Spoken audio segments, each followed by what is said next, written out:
మాజీ ఎంపీ రంజిత్ రెడ్డి ఇంట్లో ఐటీ అధికారులు సోదాలు కొనసాగిస్తున్నారు. డిఎస్ఆర్ గ్రూప్ లో భాగస్వామిగా ఉన్న రంజిత్ రెడ్డి గ్రూపుల్లో ఉదయం నుంచి సోదాలు కంటిన్యూ అవుతున్నాయి. మరోవైపు DSR MD Sudhakar Reddy, executive director Prabhakar Reddy, CO Satyanarayana Reddy ఇళ్లలో కూడా ఐటీ అధికారులు సోదాలు నిర్వహిస్తున్నారు. జూబ్లీ హిల్స్, బంజారా హిల్స్, ఎస్ఆర్ నగర్, సురరాం ఏరియాల్లో సోదాలు నిర్వహిస్తున్నారు ఐటీ అధికారులు.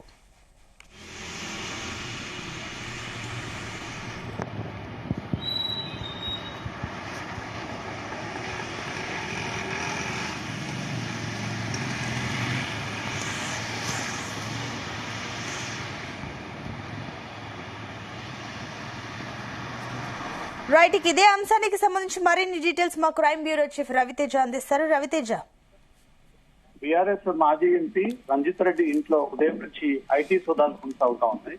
రంజిత్ రెడ్డి ఇంట్లతో పాటు ఈ డిఆర్ఎస్ గ్రూప్స్ కి సంబంధించినటువంటి ప్రతి ప్రాపర్టీ పైన ఉదయం నుంచి ఐటీ అధికారులు కంటిన్యూగా సోదాలు చేస్తున్నట్టుగా సమాచారం ఉంది.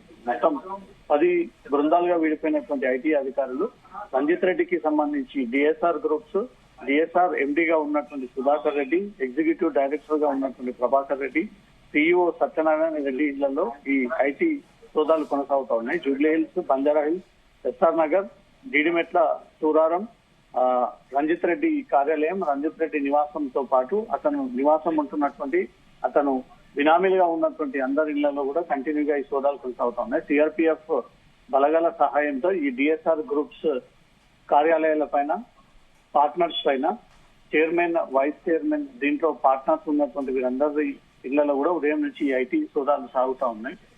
డిఎస్ఆర్ గ్రూప్ చాలా రోజులుగా ఐటీని ఎగ్గొట్టేటువంటి ప్రయత్నాలు చేస్తూ ఉంది. వీరి కంపెనీకి వచ్చేటువంటి ఆదాయం ఒక రకంగా ఉండగా ఆ ఐటీని అంతా కూడా పరిధిలోకి తీసుకురాకుండా వారు జీతాల రూపంలో చెల్లింపులు చేపడతా ఉన్నారంటూ కూడా ఈ రకంగా ఐటీని ఎగ్గొట్టేటువంటి ప్రయత్నాలు చేస్తూ ఉన్నారంటూ కూడా ఐటీకి ఇచ్చినటువంటి ఫిర్యాదు ప్రకారంగా ఈ రోజు 10 బృందాలుగా విడిపోయినటువంటి బృందాలు డిఎస్ఆర్ గ్రూప్ ప్రతి డైరెక్టర్ ఇళ్లలో ఆ కంపెనీతో భాగస్వామి అయి ఉన్నటువంటి మాజీ ఎంపీ రంజిత్ రెడ్డి ఇళ్లలో, తన బినామీ ఇళ్లలో డిఎస్ఆర్ గ్రూప్ ఆపరేషన్స్ ఇచ్చిపుచ్చుకోవడాలు ఏ కంపెనీసే జరుగుతా ఉన్నాయి, ఈ లావాదేవీలు ఎక్కడి నుంచి జరుగుతా ఉన్నాయి అంటూ కూడా అన్నిటిని పరిశీలించి ఈ అవకతవకలకు ఏదైనా పాల్పడి ఎంత మేరకు ఐటీ ఎగ్గొట్టారు, ఎప్పటి నుంచి ఐటీ సకాలంలో వీళ్ళు పన్ను పే చేయట్లేదు అంటూ కూడా ఈ వివరాలన్నీ కూడా ఐటీ అధికారులు క్షేత్ర స్థాయిలో ఈ రోజు పరిశీలించిన తర్వాత ఈ డిఎస్ఆర్ కంపెనీ ఇప్పటి వరకు ఎంత పన్ను ఎగ్గొట్టేటువంటి ప్రయత్నం చేసింది అంటూ కూడా ఆ వివరాలన్నీ కూడా సాయంత్రం లోపు నోట్ రూపంలో ఐటీ అధికారులు రిలీజ్ చేసేటువంటి అవకాశం ఉంది.